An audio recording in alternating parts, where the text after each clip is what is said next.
Hi, my name is Jonathan Roper, and I'll tell you a little bit about my story. When I was young, I remember being happy, and as I got older, I found that I was happier less and less of the time. With age came more and more responsibility, both from work and school, and I handled it with procrastination and an overall lack of enthusiasm. The longer I stayed in this routine, the more accustomed I came to this routine, the more depressed I felt. I felt like my body and my brain were working at around 50% most of the time. I felt slow, tired, and worn out, and like many others, I would rely on caffeine to get by and watch television all night for some form of escape. By the time I was in my early 20s, I was barely exercising at all. And at some point, I became aware that my happiness level decreased, and I started looking at ways to change it. At this point in my life, I had chosen to return to school, and I knew returning to school would add to my workload and make the next 4 years extremely hard, but it would pay off in the long run. In the past, long days had been defeating, and I had a hard time waking up in the morning to do it day after day. In the beginning, I often struggled to find the motivation to complete homework and would put it off until as long as possible. This had the effect of prolonging the anxiety and furthering the torture. At this point in my career, I was working at a college and it offered an athletics program. These trainers would need to work with clients as part of their grade. They only asked one thing of us: if we were going to drop out of the program or if we were going to quit, at least give them a week's notice so they could recruit a new client to train. It made it so that I was accountable to somebody else in the beginning, and if I wanted to quit, I'd be leaving that student with no work for the day. Without this extra layer of accountability, I most likely would have quit within the first month. Now, my health was increasing, and I quickly noticed that the more energy I had from exercise, I not only looked better, but I felt better as well. Even when I was sore and tired, I noticed I was still happier. I was more productive. At work, I was more pleasant to be around. I noticed how much easier it was to connect my thoughts, and the heavy blanket of anxiety been used to had mostly dissipated. One of the most surprising things I noticed was in regards to public speaking. As long as I could remember, I had been petrified of public speaking. While generally debilitating, I unintentionally found out one day that if I ran a few miles before speaking, it was no longer an issue. Not only that, but I felt I was doing it rather well. My thoughts came faster, more clearly, and I was able to How's speak that more for confidently as stabilized? well. I started to realize how much better my days were when I started the day off by exercising or running, and I built my routines around it. This helped my grades and, more importantly, removed anxiety and Beautiful. increased my happiness level. This trend continued, and work and school became enjoyable in the process as well.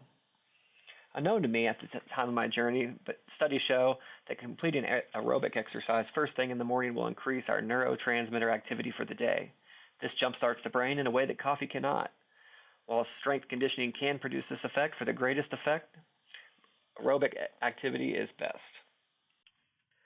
Neuroscientist Wendy Suzuki states that brain-changing effects of exercise cannot be understated. Suzuki puts forward that exercise is the single most transformative thing someone can do for their brain. These are her reasons why. 1. It has an immediate effect on the brain. A single workout will increase dopamine, serotonin, noradrenaline, norepinephrine, and will increase mood, confidence, reaction times, and ability. Her study showed that a single workout can improve and shift our focus attention for up to 3 hours after. 2. Long-term exercise has been found to produce more brain cells in the hippocampus. This is the area of the brain that controls long-term memory.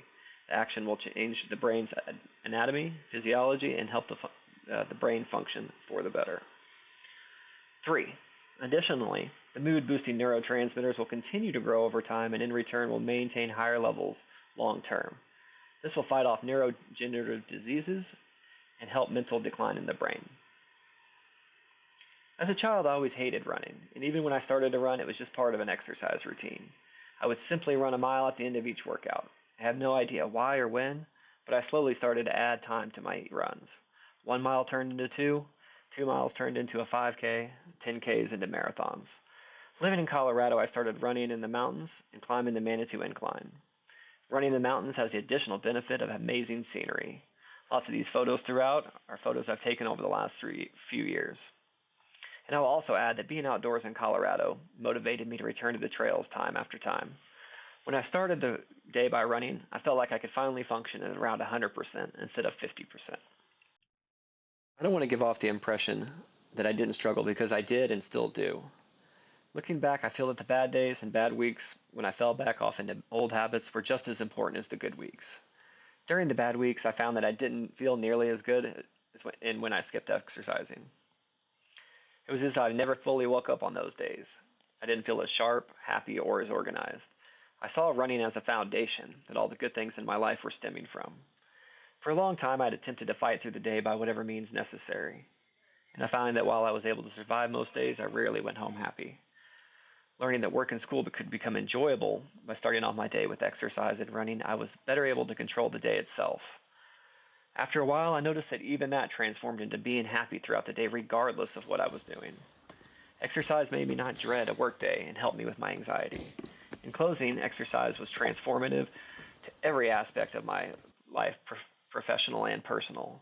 But my overall happiness is what I'm constantly most grateful for and the reason I continue to run on. Thanks and have a great day.